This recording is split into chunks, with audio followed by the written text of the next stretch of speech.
Good evening and welcome to the Red, Gold, and Bold podcast. Back with you as always, Jeff Chadiha, Eric Eager, Soren Petro with you. Proudly brought to you by our friends at GAN Asphalt and Concrete. Parking lot problems? They're no problem. Not if you know GAN Asphalt and Concrete, Kansas City's nationally recognized full-service paving and pavement maintenance contractor. One contractor, all things parking lots. Find them online at GANAsphalt.com.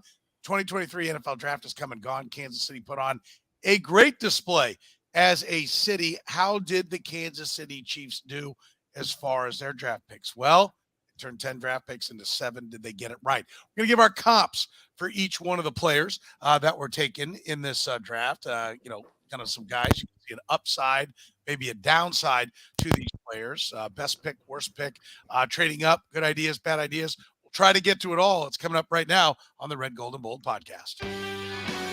You're listening to the Red, Gold, and Bold podcast, the most in-depth analysis of the Kansas City Chiefs on planet Earth, breaking down the Chiefs like no one else can. Red, Gold, and Bold is hosted by Jeff Chadiha, Eric Eager, and Soren Petro. Jeff Chadiha is a senior columnist and on-air personality for the NFL Network and NFL.com. Eric Eager is the vice president of research and development for Sumer Sports. Soren Petro was the afternoon drive host of the program on Sports Radio 810 WHB in Kansas City.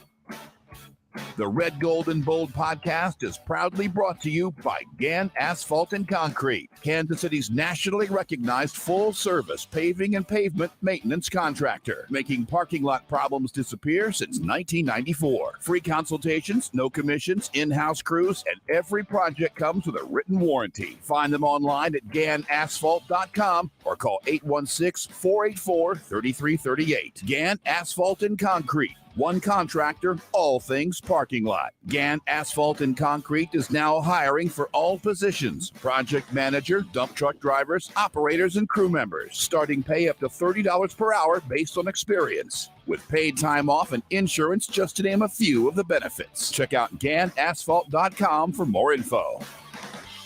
Now, here are the hosts of the best Chiefs podcast, Jeff Chadiha, Eric Eager, and Soren Petro.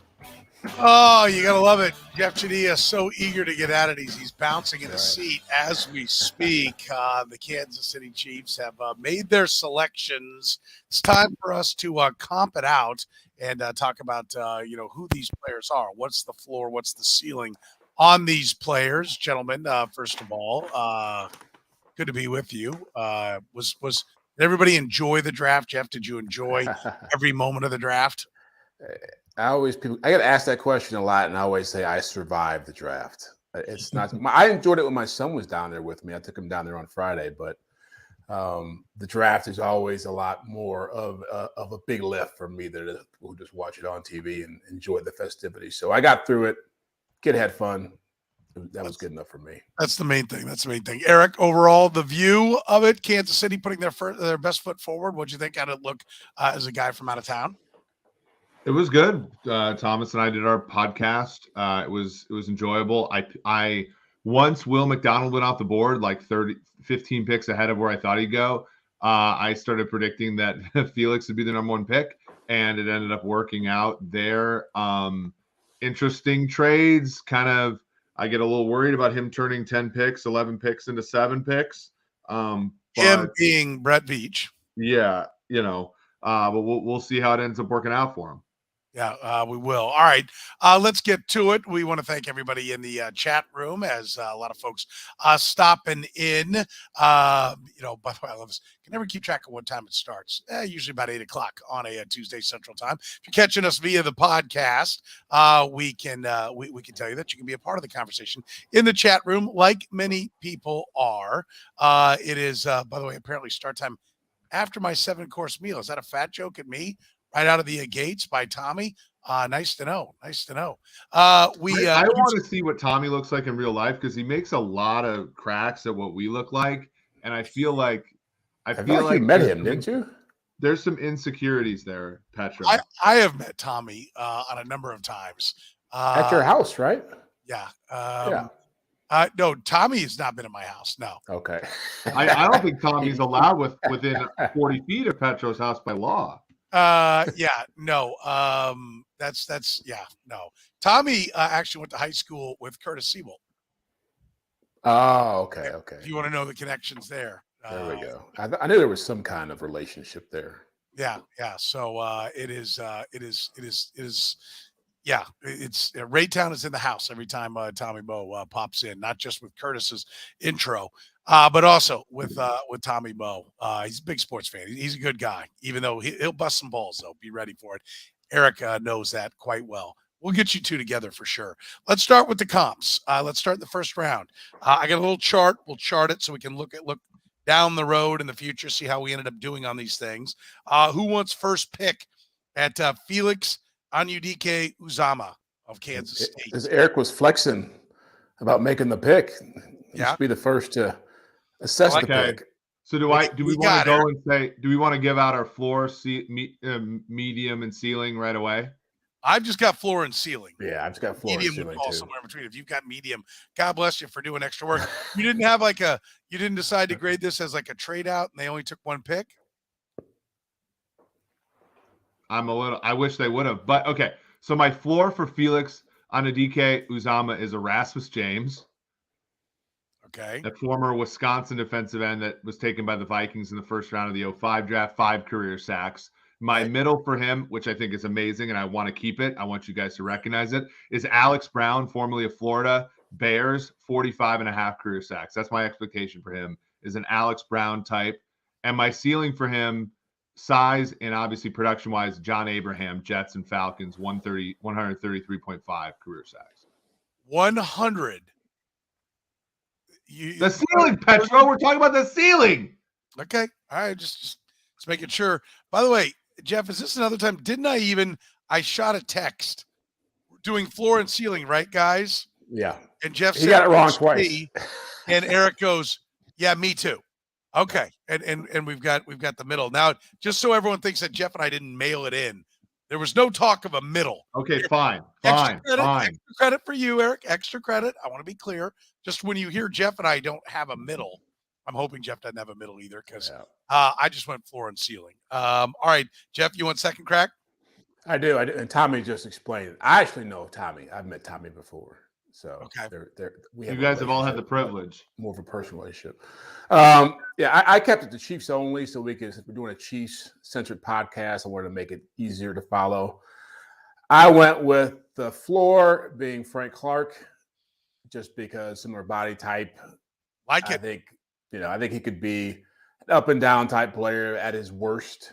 And Frank Clark was a pretty productive player in Seattle when he's playing on a pretty good defensive line there. So if he's playing alongside Chris Jones, if George Karlaftis comes along, I think Frank Clark is the worst he could be. On the high end, Justin Houston. Similar body type. Again, I don't think he's going to be a 100-sack guy, but if he gets anywhere close to what Justin Houston was a very natural pass rusher. This guy has got similar qualities coming out of school. Obviously, no character issues there. He's a local kid. I'll give him that. I give him a bump just for that. I want to see him do well, so I'll give him Justin Houston as the high point. Interesting. I am bullish on the kid, and maybe it's because I'm drinking the Kool-Aid on the local story. I may be very susceptible to the same things Jeff's talking about. I like the kid. I like the story. I like the work ethic. I like what he had to say about he's already got his list of things that he wants to work on. So I think he's going to be a hard worker. And I think that will pay off in the long run for him. So my floor, I'm going Melvin Ingram, right? Think of the career, not the 1 year. What is that? Yeah. Do you guys know that like the second most frequent position in terms of if you look at expectation, the position that has the worst fifth year option exercise is edge. Half the time this guy's gonna suck. Well, can I point out that Melvin Ingram has averaged 5.5 sacks or 5 sacks a year? But Melvin Ingram got a big contract, buddy. In your mind, Melvin Ingram, we've had this conversation before. In a lot of people's minds, Melvin Ingram is some star. Let me read you the yearly sack totals of Melvin Ingram. 1,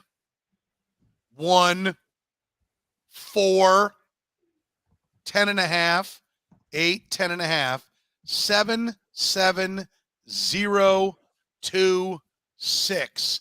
Settle the blank down. Like Melvin Ingram is like holy water that he couldn't possibly be the floor. I like the kid. Melvin Ingram is what? There's 3 Pro Bowls off years that he had 10.5, 7, and 7 sacks. What do you think Melvin Ingram is, Eric? I think Melvin Ingram is the guy who signed like a market level deal in the NFL. Because by what franchise? What franchise gave him all the money? The Chargers, the one you always call stupid. I don't get. I think floor is like this guy. Like, okay, well, I'm going to tell you what my floors are. I think he's a high floor guy. That's my point. Okay. Isn't that the exercise that we're carrying out here? It is, surely. Yep. Okay. So my floor is Melvin Ingram, and my ceiling, same thing as Jeff Chadiha, Justin Houston. I think Justin Houston, if you take out that 22 sack season or you spread that out some other places, Justin Houston too. I mean, has been a very good player, but does anybody think he's a Hall of Famer? No. So I think there's a high floor, but the ceiling, I might be reaching a little bit high on the ceiling. I kind of feel a little bit of Tamba Hali as well, but I just did that last year with George Karlaftis, so I wanted to come up with something different. So I went Justin Houston on this one, but I'll defend the Melvin Ingram from the standpoint. Yes, I understand he's a good football player, but my point is it's a high floor. And Brett said Eric Hicks. I'm down with that too. I looked long and hard at Eric. Really? Hicks. Was Eric Hicks more athletic than I thought? I thought he was more of like a base defensive end. He is. He's more of a 3-4 DN than he was an edge 4-3 type of guy. But just the guy who was undrafted. And FAU was a first round pick, so that's different. But he came from nowhere coming out of high school. Like almost didn't have Bowling Green was like his only Division I offer before K-State came in at the very end. So from that standpoint, there's kind of some similarities there. But I think that kind of career where nobody expected anything from Eric Hicks. I don't know how big the expectations are here, but ended up being a good, solid player. I see where he's coming from on that, but I think as far as body type and the way he'll play the game, it is a little bit different. Than that, I agree. Any reaction to anyone else's? Eric, you want to crap on anything else? Eric had 3 picks, though. He gets to take the high road. He gets to sit on the high point. John Abraham and Justin Houston had similar careers. Mm-hmm. Yep. Houston's at about 90 sacks or something? A little over 100. He's over 100. Is he over 100 now? This year. Yeah. I put a poll out today for the program. Where is it here? Hang on, I'm trying to find it. I used that poll as my guide when I found Alex Brown as his middle. If he ends up being Alex Brown, that's not bad. Yeah. Oh. I offered this up, Jeff. 0 to 30 sacks. What's FAU's career going to be as a Chief? Sack total. 0 to 30, 31 to 60, 61 to 90, or 91 plus. And 90, the only guy above 90 with the Chiefs is Derek Thomas. And 47% said 31 to 60. That's where I would have gone. Right? 27% said 0 to 30. 17% K-State fans said 16.5%. And the K-State fans that live in Lee Summit, 9.7%, said 91. Petro, this is why I said we should go to the comps first, because you knew you were going to get a story. You remember when I came on your show in July of 2018, and you asked me how many career sacks Breland Speaks would have, and I said 6.5, and you called me a hater. Yeah, I said 1 year. USFL legend Breland Speaks, by the way, who's getting sacks now for something called the Michigan Panthers. But you asked me, and I said 6 sacks or something like that, and you were like, "You are such a hater." Yeah. And you ended up being dead right. Actually, that should have been a ceiling. Yeah, that was a ceiling. I mean, his ceiling is. His ceiling is Chiefs Frank Clark, frankly. Yeah. Erasmus James. Yeah, I like it. All right, let's go to the second pick in the draft. Rashee Rice, wide receiver, SMU. Chiefs move up to get him at pick number 55. Eric, do you want to take the honors each time with your Sure. 3-level marketing plan you put together there? Yeah, floor is Sammy Parker, former Chiefs wide receiver, 1,500 career yards. Ceiling is DeAndre Hopkins, former Texans and Cardinals. DeAndre Hopkins. Wow. Eric's ceilings are just through the roof. It's not even a ceiling. It's just straight to the moon. Holy That's cow. how wide these distributions are, boys. Okay. So you do Who's like the middle some guy? attributes of this kid. Yeah, Yeah. I mean, look, he is the kind of. It's interesting. It actually surprised me that they preferred a receiver like him, and they certainly preferred him because they traded up for him quite a bit above the consensus board and stuff. And his contested catch rate in college, contested target rate in college was 18.7, which is below Hopkins at mid-20s, right? So it's not quite Hopkins, but it's higher than any other Chiefs receiver the last 2 years. Valdez-Scantling is the only one anywhere close at 16. So he is that type. And so, he is kind of that Juju, kind of cross between Juju and Hopkins, which I think the Chiefs clearly prefer here. All right. And so what's your middle tier? I said statistically Sammy Watkins. Okay. So Like if everybody's pretty disappointed in Watkins, but I think he's actually been a pretty productive player in his career. A lot of 800, 900-yard years, followed by some 400 or 500-yard years, kind of a contributor everywhere, kind of flamed out a couple places. Like that to me is like the expectation for a number 2 pick. Okay. Jeff, where did you go on Rashee? I'll buy a D later. Rice. Yeah. My floor was, I'll go back to a similar era as Eric, different player, Johnny Morton. You look at Morton's numbers, like a 55 catch, 700, 800-yard guy. Not a top-tier receiver, but solid, productive, reliable. Like Eric, I was surprised he was the guy they took, given what their MO is at receiver, what they like to go for in the draft. Faster guys, more explosive players with higher end potential as deep threats. So it was reassuring that they went for somebody who they thought was different than what they already have in the mix. High end Juju, he's my ceiling. If Rashee Rice ends up being what Juju was last year, a little better than Juju, this offense continues to function.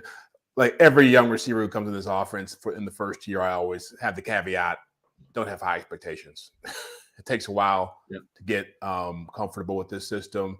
Rice, he's got the strengths Eric mentioned with the contested catches, but he also was inconsistent at times from what my guys at NFL Network say, like sometimes a great route runner, sometimes not. So he needs to polish himself up a little bit, but I think that Juju, Johnny Morton, that's a safe place to be. I like the kid. I think he'll be a good player for them. Do you? Okay.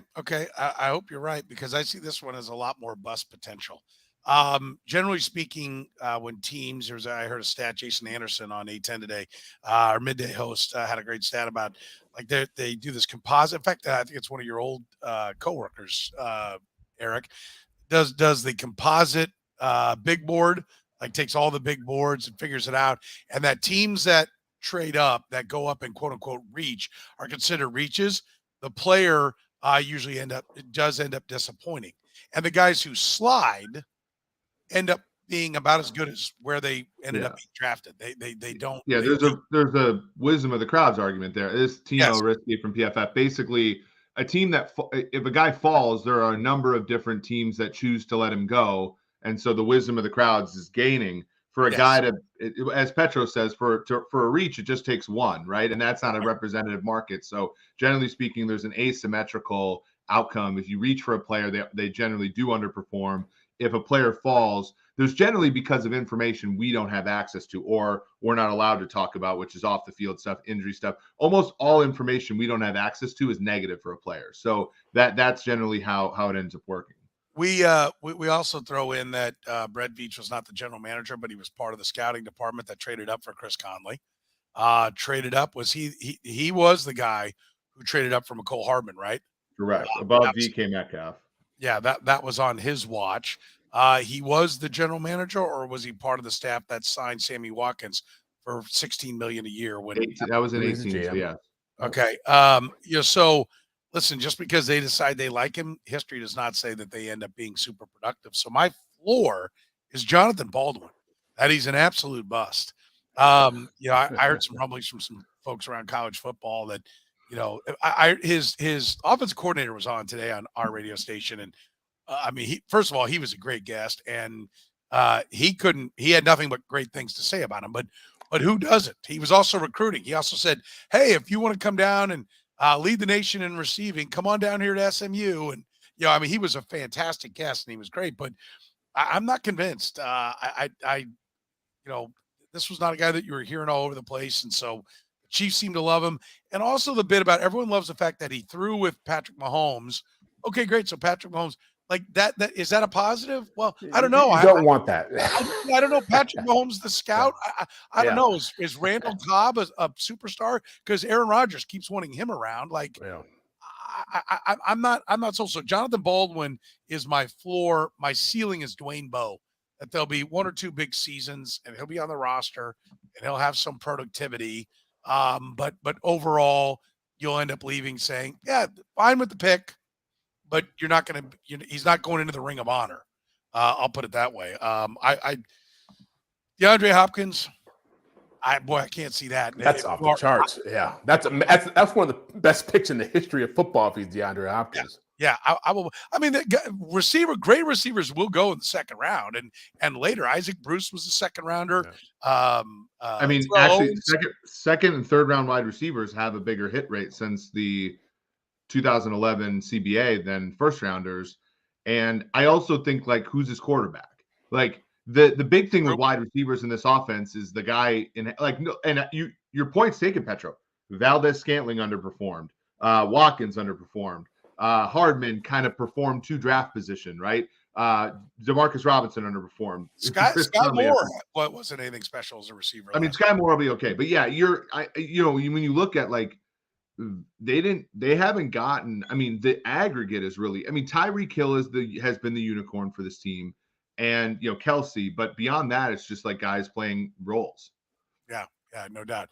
Our podcast, the Red, Gold, and Bold, is proudly brought to you by GAN Asphalt and Concrete. Hiring all positions right now: project manager, dump truck drivers, operators, crew members. Starting pay up to $30 per hour based upon experience. Paid time off and insurance, just to name a few of the benefits. Check out GANAsphalt.com for more info. GAN Asphalt and Concrete, one contractor, all things parking lots. Let's move to their third round selection. Wanya Morris, offensive tackle from Oklahoma. The Chiefs take him at pick 92. Not shocked that they go tackle here. I think we all knew after they went edge and wide out that this was going to be an offensive tackle.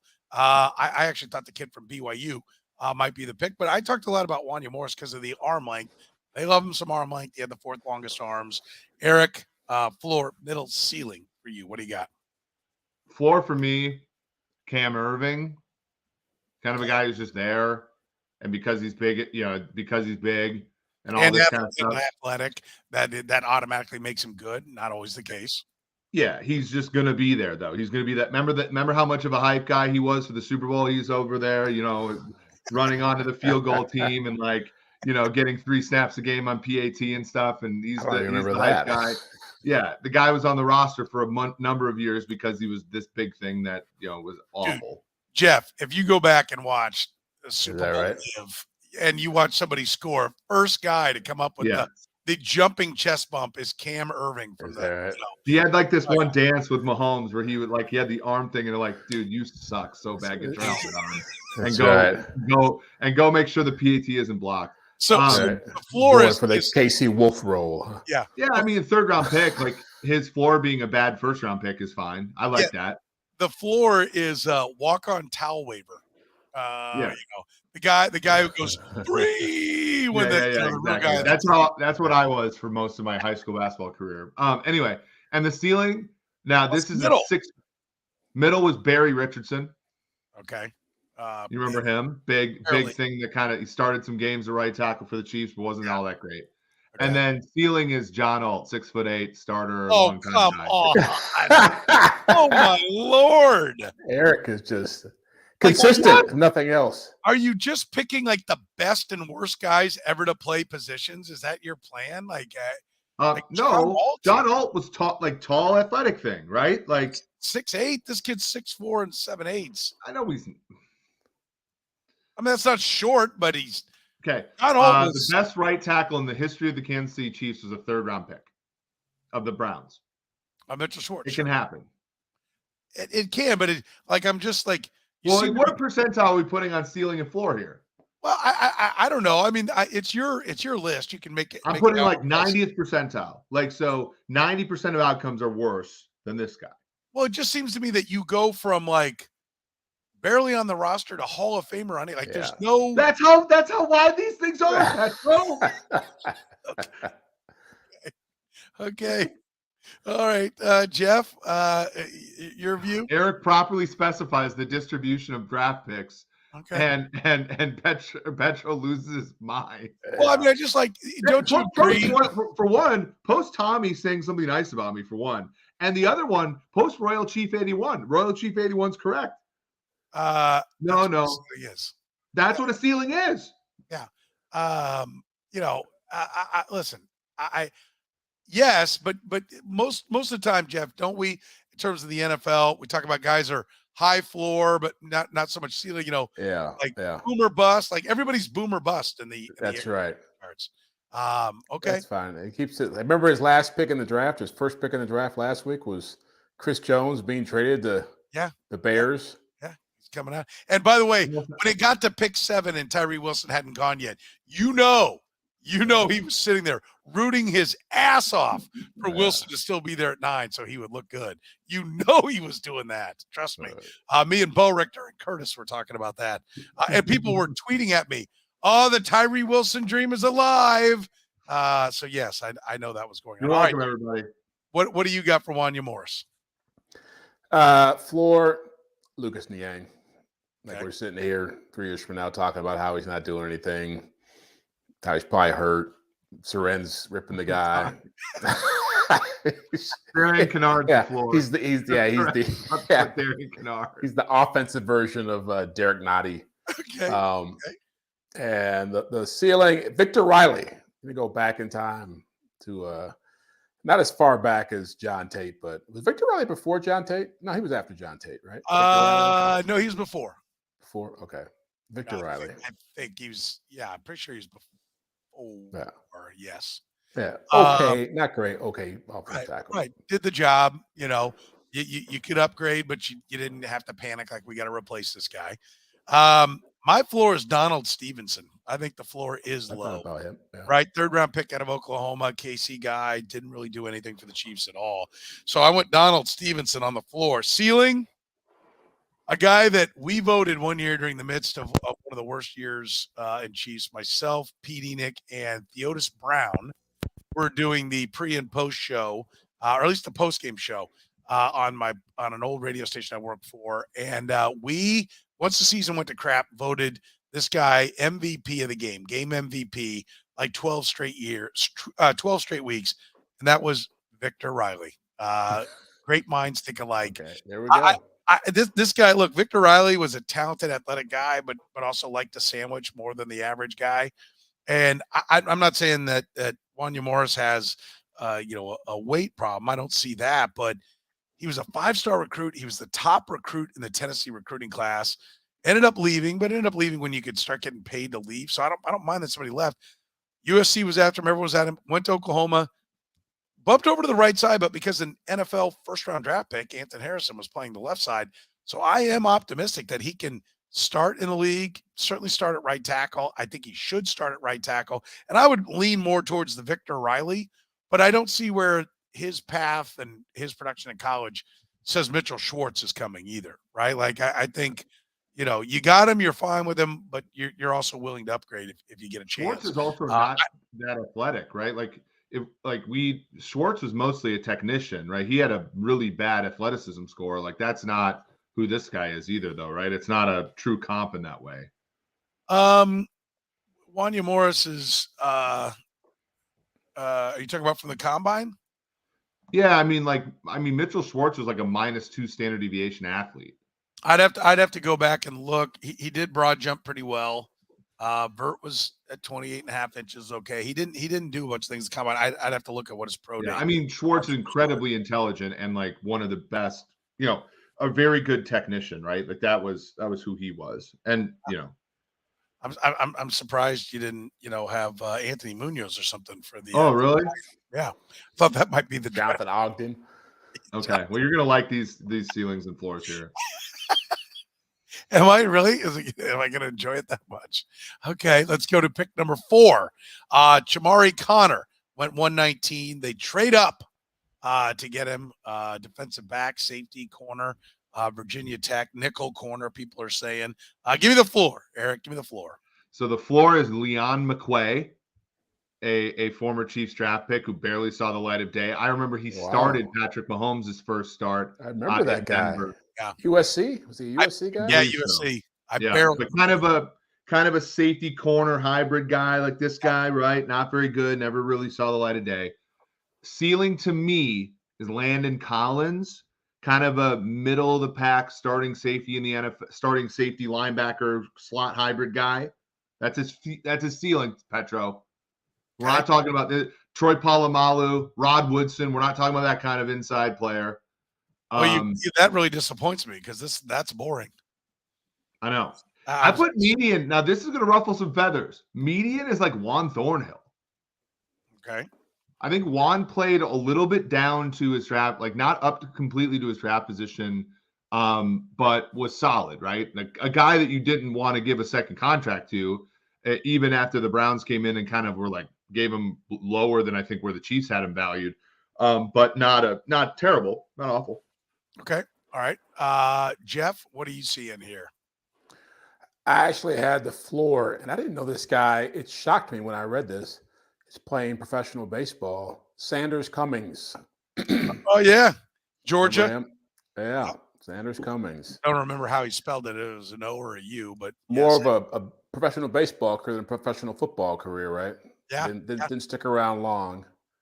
Yep. And Eric stole my ceiling with his median with Juan Thornhill. Okay. In that, he's sort of hyped as a potential ball hawk type guy, versatility. I'm sure he's here because Steve Spagnuolo is constantly looking for his next Tyrann Mathieu. I don't think he's going to be all that, but end of the day, he might end up being a good special teams player and a guy who can provide depth. Absolute boom or bust. And as I stated earlier, when you trade up, I think you're more likely to be bust than you are boom. But I'm going to give the opportunity that they know defensive backs. They do a good job. I'm gonna say on the bust end, Armani Watts. That was my other option. Because you and I went down the Chiefs. We went down the Chiefs road, so we're looking at the same pool of players. Because that's how I did it last year, and I had somebody ask me if I was going to do it that way this year. So I want Armani Watts, just a special teamer that hangs around for a few years. He did do 20 reps, most reps of a DB at the combine. He had the highest vertical on the combine, so there is some athletic and strength, and I'd like to say toughness, but he's a bad tackler. According to most things that I read. So I think that's a little questionable. So I'll say Armani Watts, he hangs around as a special teamer. But upside ceiling, give me Lloyd Burris. He settles in as a safety. You and Thomas. Tommy Lester. Tommy Moe. Is that who Tommy had? Oh, yeah, there we go. Okay, Tommy did. Lloyd Burris was, for his time at 6 foot and 205 pounds, was a pretty good sized safety back in the day. This kid's like 210, I think, like 212, right around 6 foot.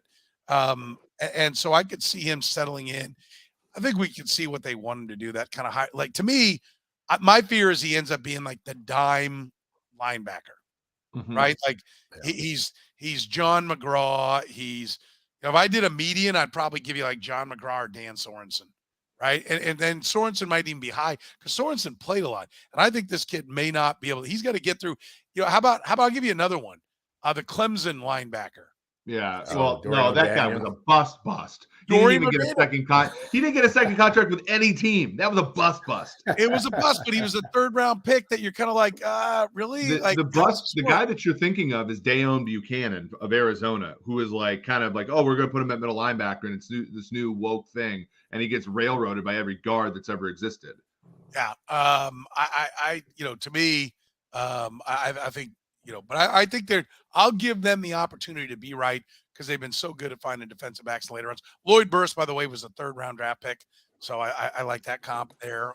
So upside Lloyd Burris, I do think there's some boom to that pick. All right, here we go. Athlete, defensive end, B.J. Thompson, 166 from Stephen F. Austin. This I can't wait for, Eric. I think on the top end, Jeff, I'm thinking maybe Sean Jones because the kid's a little bit longer and taller. I'm thinking Jared Allen on the top end, small school guy, clearly maybe pushing. I don't know. Dare we say Floor is Joshua Kane-Doe. Oh, is that the floor? A privilege. Okay. Ceiling is Bruce Irvin, who when he was drafted, everybody's like, wow, it's a 220-pound defensive end. What the hell? From West Virginia to the Seahawks, yeah. Correct. In the middle? I think this is wrong, but I think from a production standpoint, inside, outside, kind of is Michael Dana. Okay. Different body type, obviously. Different body type, but it's a similar production. Okay. Jeff, are you bullish on BJ Thompson?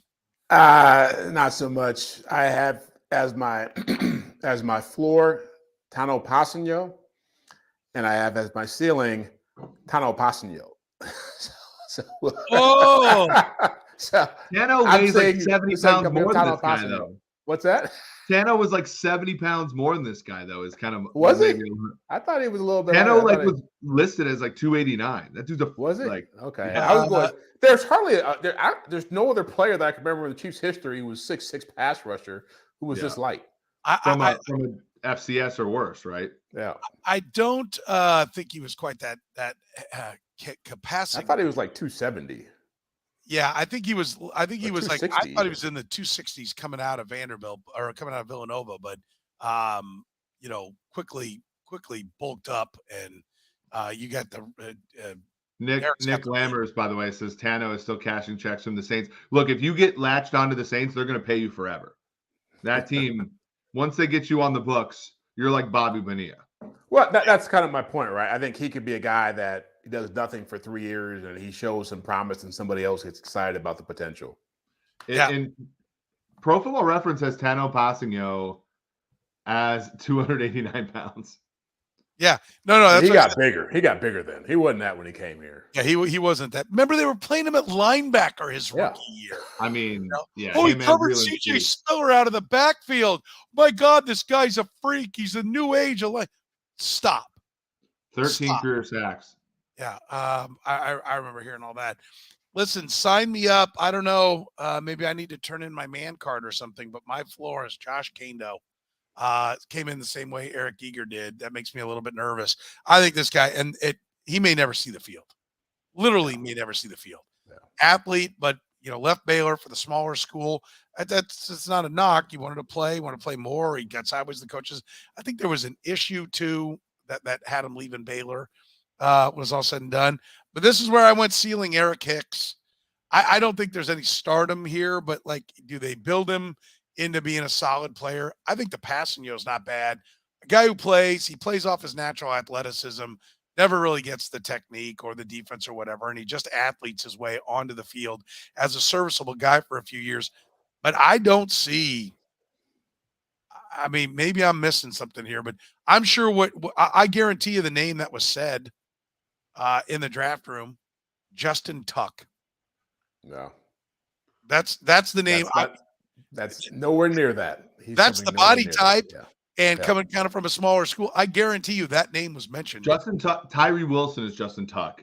That's a different. That's okay. The yeah. But Justin Tuck was a second or third round pick, right? When he came out, and so to me, you always try to recreate even further down what somebody was.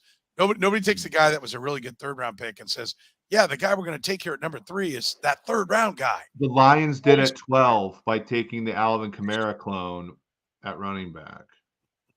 The Lions. We will get to the Lions shortly. All right, 6th round, Keandre Coburn, defensive tackle. Texas went to pick number 194. Eric, let's start with the floor. Jarrell Poe, 2011 6th round pick. To use your phrase, pissed a drop in the league, but not 2 drops. Yeah, and was a really highly thought of recruit. There's a huge recruiting battle to get him to Ole Miss, so he was supposed to be a big deal. And I remember the conversation was, well, he's a junior, remember. He goes back one more year. We're talking about a guy who's day one back was like first, second, third round. So, yes, I remember very well Jarrell Poe. Median, Raheem Nunez-Roches. Okay. Ceiling, Mike Pennell. Is Okay. Mike Pennell that big? Yeah. He's pretty This guy's big. like 50 pounds of Mike Pennell, doesn't he? Well, No. Mike Pennell was taller too. Though this guy's Mike Pennell's not about even 6'1". 6'4", 330. Was he 330? Wow. Mm-hmm. Yeah, he's a big boy. All right, Jeff, what do you see for the stout, short-armed, small hand defensive tackle from Texas? I'm going with my floor being the former Hard Knock star Tank Tyler. Remember him? Probably would only remember him if he was next to the other guy. Right? I forget the other guy's name. Turk Bride, Right, Tank and Turk, That's right. Tank Tyler from Yeah. NC State University. One of the worst Hard Knocks falling seasons asleep ever. in the meeting. Boomer Grigsby was the star of the show with those two guys. Yeah. So that's my floor. Ceiling, Dan Salimua, former 7th round pick who became a serviceable, actually more than serviceable nose tackle, run stuffer back in the 90s. Jeff, you've got more guts than me. I looked long and hard at Dan Salimua. I looked long and hard, and I wanted to try to get him there because Dan Salimua, I don't even know if he was he was like maybe a 7th or 8th or 9th 7th round pick. Lions. That's why. Okay. The Lions, and then the Plan B free agency. He was the star of Plan B. Like you could only protect so many guys or whatnot. That 5 minutes of that little free agency we had. I looked long and hard at him. I went floor Derek Nottie. That he's just another big, heavy set guy that gets pushed around. He doesn't have his arms are short, so the linemen are going to get into him. So he's going to have to be stout as hell in the lower half. He's going to have a good pop, but his hands aren't big either. So I don't see where he's going to be knocking guys around or throwing guys around. So I do worry about it. I like the player. A lot of people had him listed as going higher. But I'm going to go with the ceiling is Colin Saunders. Colin Saunders went in the 3rd round. Colin Saunders was more athletic, but he was the same kind of bowling ball, undersized guy. And listen, if he is Colin Saunders and you got Colin Saunders on a 6th round pick rookie contract, that's okay. That ends up being a good pick. If he can play, gets 3 sacks 1 year, 4 sacks. I think Colin got 4 sacks this year. That's a fine pick in the 6th round if he'll end up being Colin Saunders. But I don't see the upside, and neither do you, Eric. But Jeff's got some upside to the kid because Dan Salimua was a good player. All right, 7th round pick. Nick Jones, corner, Ball State. Eric, dazzle us. Floor, DJ White.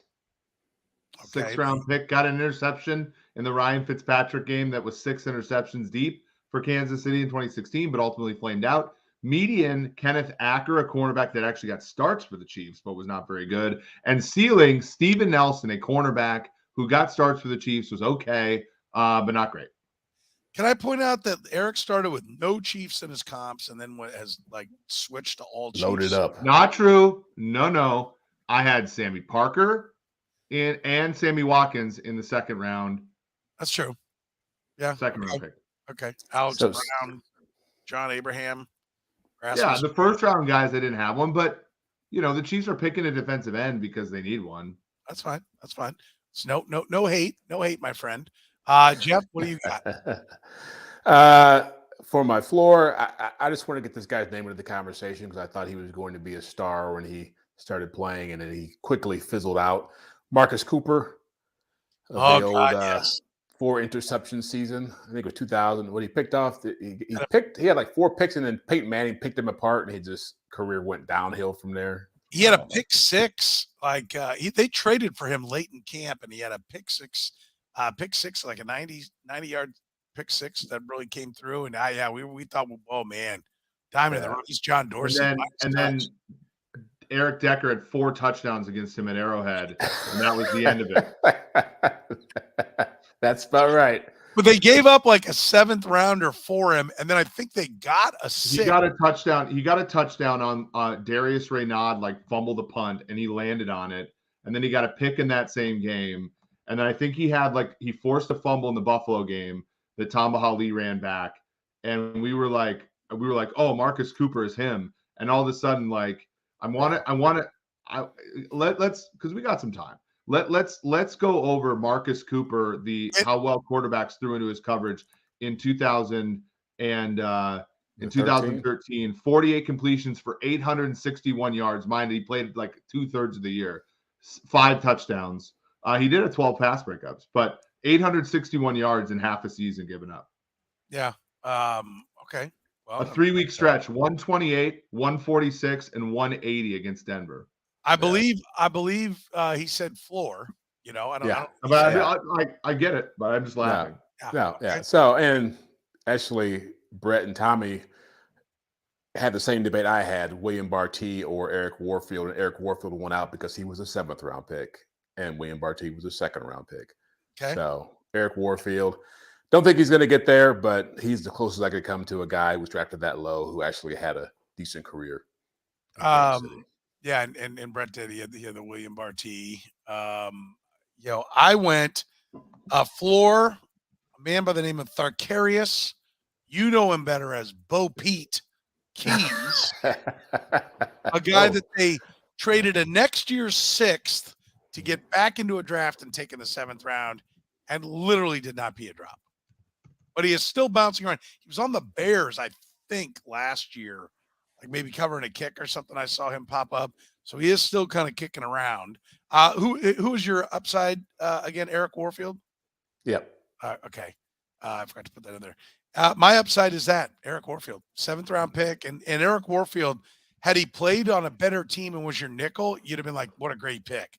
Problem was he was a 7th round pick that they asked to be their number 1 corner and then travel with guys. And so he wasn't physically gifted enough to handle those guys.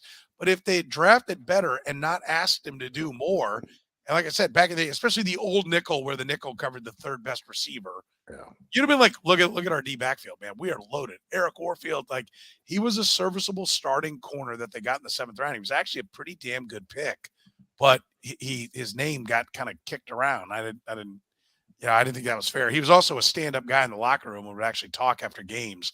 And there were some tough games that he had to stand there. He was always there, talking it up. So I always appreciated that. Peyton Manning threw for 308 yards against Marcus Cooper in 2013. They're still going down. Unbelievable stuff. That's why Marcus Cooper's a great name. Yeah, it was a good one. These stats on Marcus Cooper are brought to you by Gann Asphalt and Concrete, nationally recognized full-service paving and pavement maintenance contractor. Parking lot problems are no problem if you know them. One of Kansas City's fastest-growing companies, serving the metro area since 1994. Free consultations, no commissions, in-house crews, and every project comes with a written warranty. Find them online at GannAsphalt.com. All right, real quick, before we get out of here, let me ask you this. Do you have any reaction to all the trading up? Let's get that in, Eric. No trade downs, all trade ups, moving next year pick. What do you take from this? They did trade back in a sense that they did have one trade into next year, which is great. But, you get worried. I will say this. They only picked like premium positions, right? So, defensive ends, offensive linemen, wide receiver, corner. So, they avoided some of the pitfalls, but you'd like to see him not be so confident in his own evaluation. You saw Jesse Newell's question of him on the press conference. He basically said, look, like when you spend all these hours evaluating these players, you just simply can't lose them. Right. And there are, peaks and valleys in the draft. And if you get the last guy in a valley or whatever, you have to trade up and take him. I think that there's mounds and mounds of evidence that when it comes to the draft, like that's being overconfident. And so I get a little worried when that happens. I listen, he made the statement, he being Brett Veach made the statement that we believe in our board. We trust our board. Right. And that's what we're going to do. And my simple question to him would be why? Right? Why are you going to do that? No one. To me, this is a sunk cost mindset, right? Once you've put in the man hours and however much salary goes into all your scouts and all your people and everything that you do, it's gone. You can't get it back. So treat it for what it is. You have to do it. You have to go through the exercise. You have to build a board so you're ready to maneuver and manipulate the board and do the things you can. But sitting there and looking at it like these are absolutes just because you put all this time into it, I can paint for the next 5 years on one painting. It won't make it a Van Gogh. It doesn't make me an artist. I don't have the talents, nor does anybody in the world of football have the talents to know that this is the order of how good people will be. You draft a type of guy, a skill set for your defense. You hire good coaches to coach them up, and you recognize that there is a cost of doing business, and that is some guys are going to flat out suck. And that's the most frustrating thing to me. Jeff, you have any reaction to all the trading around? No, I think you're both making the same point, and I don't have as much of an issue with people being aggressive. If there's somebody you like, I like being aggressive when you're getting somebody who has a resume that warrants being aggressive. And so if you're saying, and we'll talk about the Lions in the next draft, if you're saying Jahmyr Gibbs is super talented, I got to have him. I don't mind trading up to get him if you think that's the guy you need to have or whoever it is.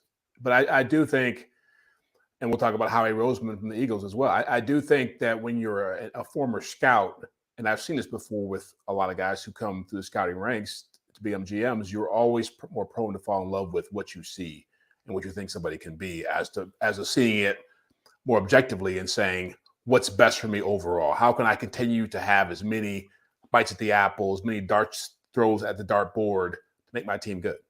And so I think not just Veach, I think the whole Chiefs brain trust says we have Patrick Mahomes. That's always going to be our ultimate get out of jail free card, right?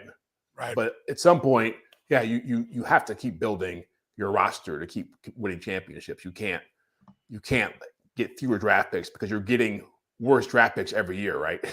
You're never going to have what the Eagles have, where you're going to be in the top 10 because of a trade or some situation. So you got to make the most of those 31, 32s, 30s, and accumulate as many of those as you can.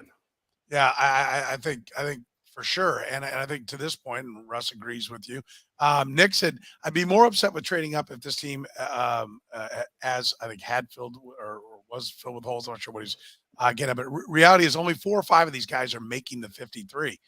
That's okay. It's okay to make 10 picks and cut 6 of them and get the right 4. But your likelihood of getting the right 4 guys, and first of all, that's not even true because there are plenty of holes. And I will rattle off the 2 deep and the 3rd deep on this roster. There are plenty of guys that are replaceable, right? It's their stars up at the top that carry them. But you're more likely to find, even if that was true, you're more likely to find the guys, the 4 guys. Can I spit some math here? Shots at it. Let me spit some math. So there are 35 different ways to choose 4 people from 7 people. There are 330 ways, so almost 10 times as many ways to choose 4 people from 11 people. Your point being? My point being, like, there are there's 10 times more ways to win when you have 11 choose 4. And I will tell you that, like, we've pulled the numbers, and if you look at the average value, right, like what you end up getting, and in fact, I have that sheet open here. I don't here. I'll see if I can open it real quick. The average value based upon every 8 picks, right? So the first quarter of the first round, the second quarter, third, fourth, all the way through the entire draft. And let me see here. I'm scrolling here, see if I can find it really quick. Curtis went through, some of my interns went through and worked on this. And we basically came up, when you get later in the draft, the difference between a guy in the 5th round and a guy in the 6th round is like a weighted average value of, like, say, a 12 down to like a 9, right? Or even 4th to there. But up at the top, the difference between the top 8 and like the bottom 8 of the first round is like 80 to like 40, right? You're talking about trading up in those lower rounds. Even if you get it right, on average, you're barely gaining anything anyway. So you're better off to keep more of the picks down low. 3 6-rounders averages like double the value or triple the value of 1 4th rounder, right? On average. So when you are armed with that math, why would you keep doing that? And by the way, how many receivers do you have to take to be pedestrian receivers that you've traded up for and keep doing it? Like, at some point, somebody has to be the adult in the room and go, Brett, we're not trading up for wideouts anymore. Like, we haven't hit on one yet. Like, why are you doing this? It has to happen at some point. All right, let's get out of here. We'll get out of here here on the Red, Gold, and Bold podcast. We're proudly brought to you by GAN Asphalt and Concrete, one contractor, all things parking lot. They're hiring right now. And of course, if your business needs any help with their parking lot, find them online at GANAsphalt.com. That's going to do it for us. We'll talk more draft next week as well. But for this week, we thank you very much for joining us here on the Red, Gold, and Bold podcast.